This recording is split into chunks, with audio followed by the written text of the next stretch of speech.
અંકલેશ્વરના બોરભાટા બેટ ગામના વન રક્ષક ખાતે ભરૂચ જિલ્લા ભારતીય જનતા યુવા મોરચા દ્વારા અવિરત બાળ વૃક્ષ વિશ્વ વિકાસ અને જન કલ્યાણના ભાગરૂપે વૃક્ષારોપણનું કાર્યક્રમનું આયોજન કરવામાં આવ્યું હતું।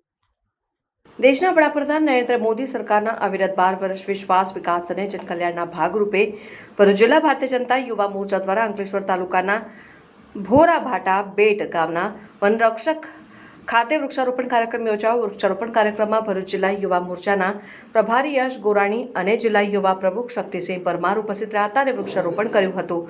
આ કાર્યક્રમમાં અંકલેશ્વર તાલુકા ભાજપ યુવા મોરચાના હોદ્દેદારો, તાલુકા પંચાયતના સભ્યો સહિત કાર્યકરો અને ગ્રામજનો ઉપસ્થિત રહ્યા હતા। આ પ્રસંગે પ્રભારી યશ ગોરાણીએ ગામના સરપંચ દ્વારા કરવામાં આવતી પ્રાકૃતિક ખેતીને બિરદાવી હતી। સાથે સરપંચ દ્વારા અન્ય ખેડૂતોને પ્રાકૃતિક ખેતી તરફ પ્રેરવા બદલ પ્રશંસા કરી હતી। વિડીયો જર્નાલિસ્ટ કરણસિંહ સાથે સત્ય ટીવી ન્યૂઝ અંકલેશ્વર।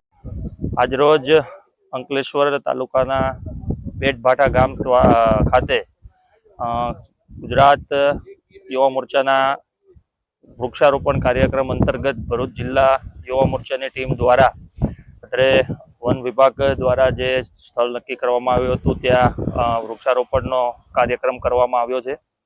આજરોજ અહીંયા કાર્યક્રમમાં તાલુકા પંચાયતના તમામ સભ્યો અને એમની ટીમ અને તાલુકા યુવા ભાજપ તથા જિલ્લા યુવા ભાજપની તમામ ટીમ દ્વારા આખું સુંદર આયોજન એક વૃક્ષારોપણનું કરવામાં આવ્યું છે।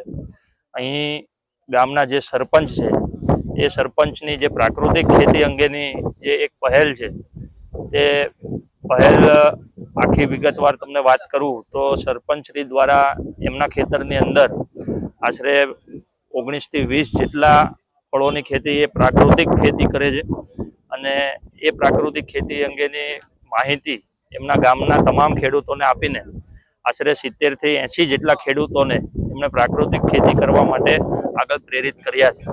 સરકાર, રાજ્ય સરકાર દ્વારા એમને ઘણા ખરા એવોર્ડથી એનાયત પણ કરવામાં આવ્યા છે અને આગળ ભવિષ્યમાં હજુ આજુબાજુના ગામડાઓ, તાલુકાના તથા ભરૂચ જિલ્લાના તમામ ગામડાઓમાં એ પ્રાકૃતિક ખેતી વિશે અન્ય ખેડૂતોને માહિતી આપીને માહિતગાર કરીને પ્રાકૃતિક ખેતી કરવા માટે આગળ પ્રેરિત કરશે એવી અમને શુભકામના પાઠવું છું।